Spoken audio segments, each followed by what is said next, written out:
Hello guys, তো এখন বাজে ঘড়িতে বিকাল 5টা। তো আমি হয়ে গেছি রেডি। আর কোথায় যাচ্ছি, কি করছি, চলো তোমাদের সঙ্গে আজকে মিনি ব্লগটাতে শেয়ার করব। অনেকক্ষণ ধরে বসে বসে ভাবছিলাম কি করব, তারপর হঠাৎ মনে পড়লো ঘরের কয়েকটা জিনিস আনতে হবে। তো কোথায় যাব চলো তোমাদের সঙ্গে শেয়ার করি। রাস্তায় প্রায় বেরিয়ে গেছি, রাস্তায় বেরিয়ে অনেকটা গেছি, তারপরে এই দেখতেই পাচ্ছ হেঁটে হেঁটে আমি যাচ্ছি এবারে, কারণ হচ্ছে অনেকটা কাছাকাছি চলে এসেছিলাম। কোথায় যাব তোমরা দেখবে, চলো দেখাই। এই যে দেখতেই পাচ্ছ আমরা চলে এসেছি স্মার্ট বাজার। কারণ হচ্ছে কি, আমি যখনই কিছু কেনাকাটা করি মানে আমার ঘরের জিনিসপত্র থেকে শুরু করে যে কোনো মাসকাবাড়ি মাল বলো যাই বলো, আমি স্মার্ট বাজার থেকেই কিনি। আর এমনি জামা কাপড় হলে সেটা স্টার মল বা অন্য কোনো মল থেকে কিনি। তো দেখো চলে এসেছি। আর আমার মাম্মাম তো এখানে এলে খুব হ্যাপি, এইটা ওটা যেটা যা ইচ্ছে সব তুলে নেয়।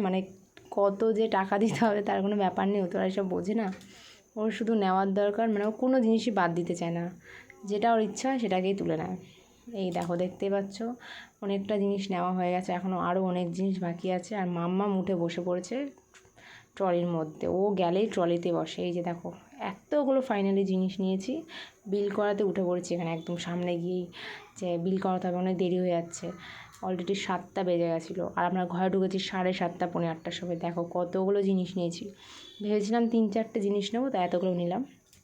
যদি ভিডিওটা ভালো লাগে লাইক করো, কমেন্ট করো, আর শেয়ার করো, সাবস্ক্রাইব করো। টাটা, আজকের ব্লগটা এই অবধি ছিল।